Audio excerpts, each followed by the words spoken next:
Storytellers, the radio show and podcast that features those who choose to leave their mark on the world through the art of story.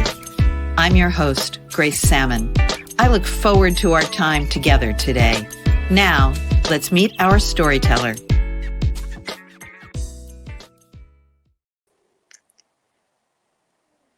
Episode 91 of the Storytellers. Today, my guest is Annie McDonnell. If you've ever been on Facebook and you love books, you know Annie. She started out doing book reviews when she won a magazine. That quickly grew into the Write Review Facebook group, the World of the Write Review book club, and so much more. Annie does interviews, she does special events.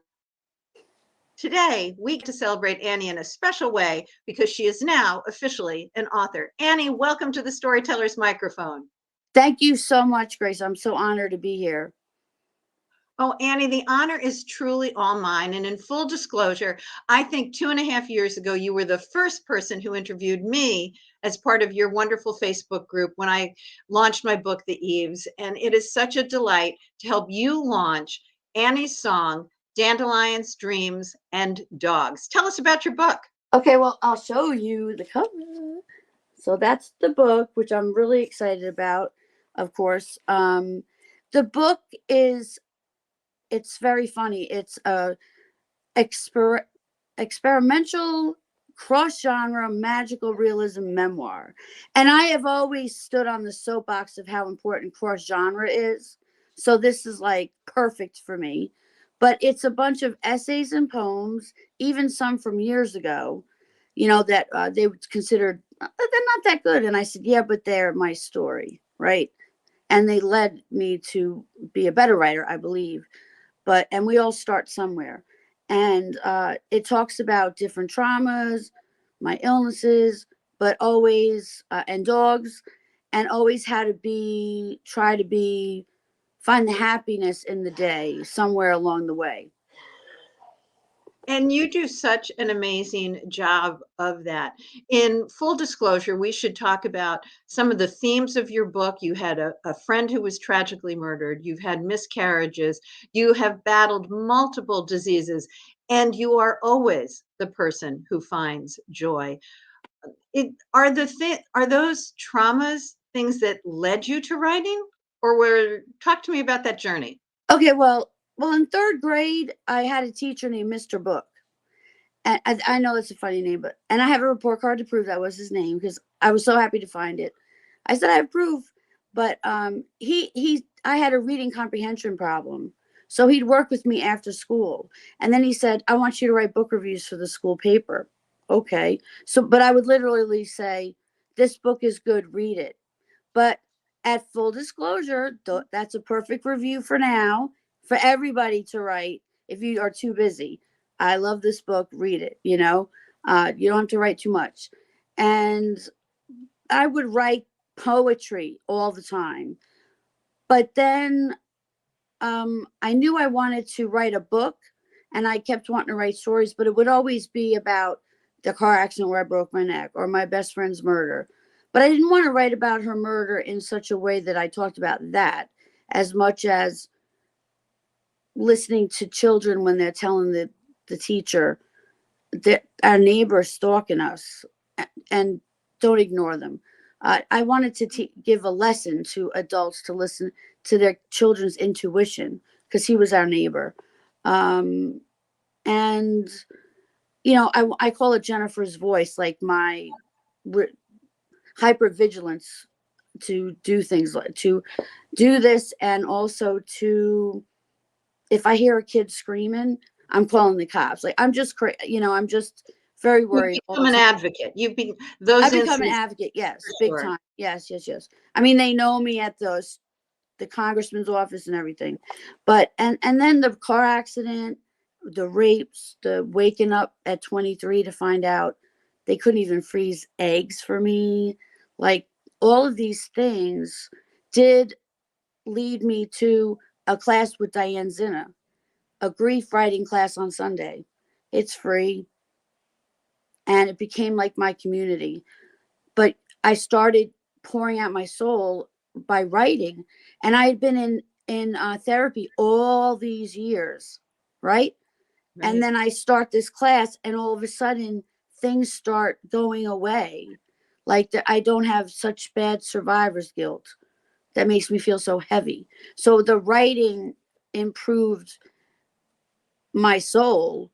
And I think it's because the pen to paper, yeah, it's definitely the writing. Oh, and I think that's true for so many of us, and you've had so many ways that you've dealt with it in your own writing. You actually helped many authors with their writing. Would you talk a little bit about that? Helped many authors with their writing. Well, okay, well, Stina Holmes, when she first was having like chocolate romance stories and sweet bakery stories, she had like the first group like on a blog, and she would talk to us. What should I name this character? What should I name this store? What should I name this book? And she'd send out Christmas ornaments. Like she was just, her and her mother were fabulous.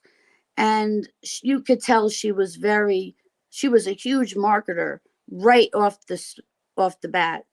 And then now it's like, she's off and running, winning awards with thrillers. And she was writing like her, but the romance stories were wonderful. They were great reads. But she went to women's fiction, and now she's doing thrillers, and she's doing everything. I think it's amazing. Um, so I try to help out that way, but I love to help out with events. Like if your book is just coming out, you'd be surprised how many people call me and say, okay, so I told such and such I'd help them with their event. So what do I need to do? And who do they know? So I can get books from them, So I like to say I do a lot of helping authors get the word out about their book, introduce authors to other authors. That I talk with my hands a lot. I didn't realize that. Introducing authors that have things in common with one another. And then all of a sudden they're going off on tours together, So I You're love so doing that. you're so good at making those connections for so many over so many years. How does it feel to finally have launched Annie's Song, Dandelions, Dreams, and Dogs? First of all, I can't believe it's out. I cannot believe it's out. And people are reading it. And I'm already getting letters from people I don't know about, you told it like it is, like my love letter to my children. Nobody talks about miscarriages. So I did. I just said, this is how I feel, and I'm going to tell people how I feel. So I get all these letters about that one, specific ones. And it's very erasing my womanhood. That's waking up from my hysterectomy. But helping people like women realize they're still moms, even when they lost a child. I don't know. I just I'm just so excited that parts of me that a lot of people didn't know, my friends did. It feels like my shoulders aren't so heavy, if that makes sense. Oh, it makes perfect sense. And, I was gifted by you an opportunity to read the book early. And I have to tell you, I've known you for a long time. I had no idea what a beautiful, beautiful writer you are. And Oh, the soul that you write with your stories to your miscarried children, they were as real to me as if you were still holding them in your arms. It was so thank you. beautifully written. Thank you. My teacher, when I did that paper, she said, what I live in two worlds. I have one foot in heaven, I have one foot here. And I think that's true because of losing Jennifer. My parents didn't talk about it. We just, you don't talk about it. It's like it didn't happen, I guess. It makes it easier, or they think. So I had to convince myself that heaven was right there. So Jennifer was just right there. If I moved, she was right there. So I think that reality started for me to get me through that trauma, to get me through it, not over it, but through it. And yeah, so I think that's what it is. Talk a little bit about the title for the book, Annie's Song, Dandelions, Dreams, and Dogs. Well, okay. First of all, I love the song Annie's Song. I feel like it's almost very poetic for my life. With all these, I mean, I have so many death scares. It's not even funny. Going into hospice almost and breaking my neck in a car accident. But I felt like I like to read like everything has a heartbeat. And I hope that the readers feel that when they're reading my work, that you can feel my feelings through it. But then your own, if you know someone with that experience or you've had it, it then becomes your story. So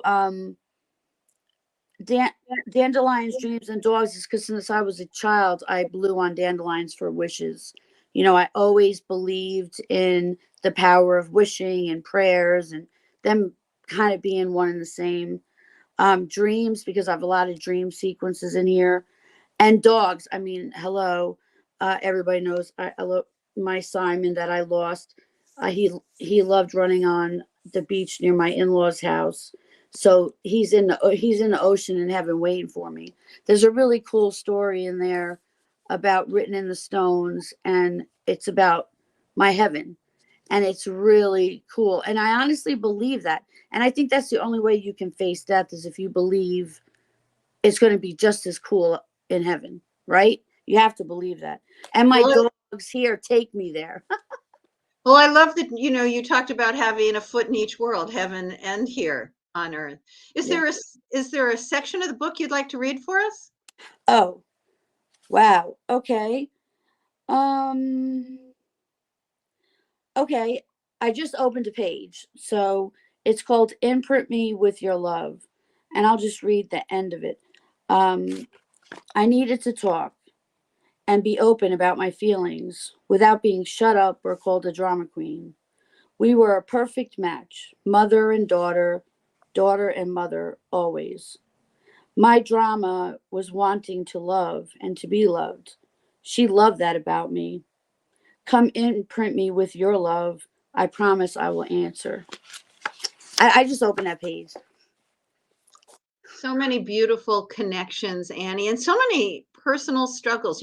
I have not personally had a miscarriage, but I think the loss of a child is something Mm. those of us who are moms fear. The way that you talk about, friendships, particularly, and your relationship with your stepmom throughout this Well, book are so poignant. You also have something in your book I have not seen anywhere else. We talked about it being cross genre, but for it to be experiential, talk about the QR codes and how that happened. okay. So, well, because my therapist always says, Annie, when you get upset, you need to listen to music. Sometimes they cannot have words because you have too many words in your head. So you need to get everything out. So when I started writing these, they each really had a song to go with them. So I said, why don't I figure out how I can add the music and it be legal? Because I feel if you read the essay or the poem and then you hit the QR code because you don't know what you're going to find on the other side of it. That's kind of fun. And then if you take the time to listen to the song or the Spotify later, you'll get a real sense of my life because we all have a soundtrack in our life, I believe. Like ever since I saw Saturday Night Fever, I was like, you know, or in Greece, I'm totally hearing music when I'm walking or talk, whatever. I'm always hearing music, whether it's playing or not. So I put the QR codes on for the fun of it, and but then it became very emotional and touching, and because it was going to be a Spotify list. But then when we decided to divide it up, woo, it was hard to find out how to legally do it. um you know but the QR codes are legal, just so everyone knows. And because you're not giving an embed to something. So I just thought it was fun, and I thought it was a fun surprise for someone to click it and say, oh my gosh, like Love on Route 58 when I broke my neck. It's me and my ex-boyfriend from college driving, and we ended up underneath the 18-wheeler. But there's the music that we were listening to on the radio. I know we were, because like they were songs that reminded us of each other. And like back then, everyone made a cassette for each other, Oh, So absolutely. yeah, so that was so much fun. Yeah. I just, many books, my own included, have playlists in them, and you can go to websites and listen to the playlists. But I've never seen one where it's actually interactive in the book. So the mechanics of that are simply you put in the QR code for it, and that's legal, because I know that all of us who are Yes. published worry about all of that.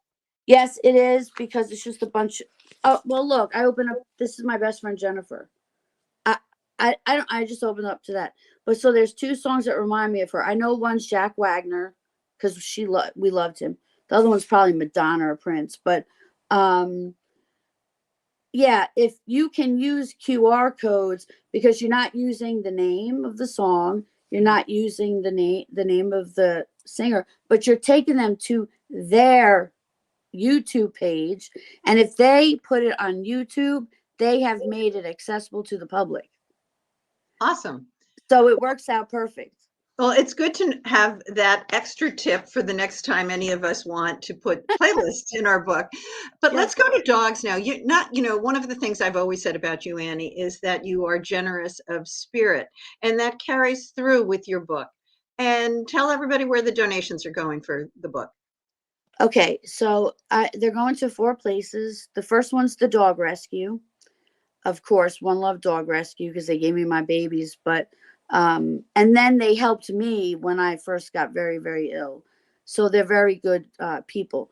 And then second is the Pat Conroy Literary Center. I love Pat Conroy, and I did an interview there, and they let me do workshops on book reviews. And then the Muse Writing Center in Norfolk, Virginia, because they have given me scholarships for classes that I'm still taking today, which I love. And then also, and they help the vets. So I was trying to figure out who's going to help the most. And then the last one, of course, is the Stiff Person Syndrome Research Foundation. They advertise the book like crazy. I think that's why it's doing well, because they advertise it everywhere. And most people have not heard about Stiff Person. I knew about it through your and my discussions, but until Celine Dion came out and discussed how it just wreaks havoc with every single part of your body. I was crying when I watched it, because I know the pain that she's in. Because if you get it in this part of your body, you're at the end stages. And so I knew if it was affecting her vocal cords, she's not doing well. Right. And so I was very upset. I think it's very sad that we all have to wait for a famous person to get a disease. We all are like, oh, Celine Dion has it. Now we're going to have research. I'm like, yo. I just wish nobody had to pay the price. And that's what I feel like happens. And also, I thought I was going to be the second person with a book out about Stiff Person, right? And then Celine Dion announces she has it 2 weeks before 2 weeks before we knew the date my book was coming out. And I was like, oh my gosh. I was like, so we added her in there with exactly like what I just said. And then also with Twitch, because that has something to do with my life too. I had tried to commit suicide after a rape. And so I wrote about Twitch and how bullying is very, very bad, because it does make some people consider suicide, and some people, it works. They might have just been so upset they weren't planning on it working. But it's just the book kept updating suddenly as life was going on.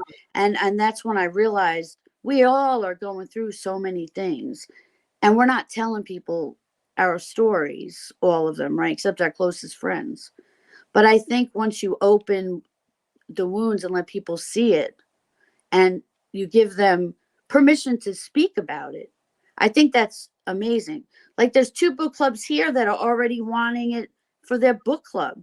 Wonderful. I don't even know these people. And that's the joy of being an author, isn't it? To see your Yes. words so much touch other people's lives. And Annie, you have touched so many people's lives in so many ways. And now with Annie's song, Dandelions, Dreams, and Dogs. Thank you for being with me today on the Storytellers. Thank you so much, Grace. You're such a wonderful interviewer, author. As you know, I loved your book, and everything you're doing is phenomenal. And I look forward to whatever else you're up to. And you as well, Annie. Thank you so much. This has been a copyrighted episode of The Storytellers by Grace Sammon and Authors on the Air, Global Radio Network. Thanks for being with us. That concludes this episode of The Storytellers. I'm so glad you could be part of the story today. I hope you share the stories, tell your own, and come back for another episode, because when our stories are told, everything changes. I'm Grace Sammon.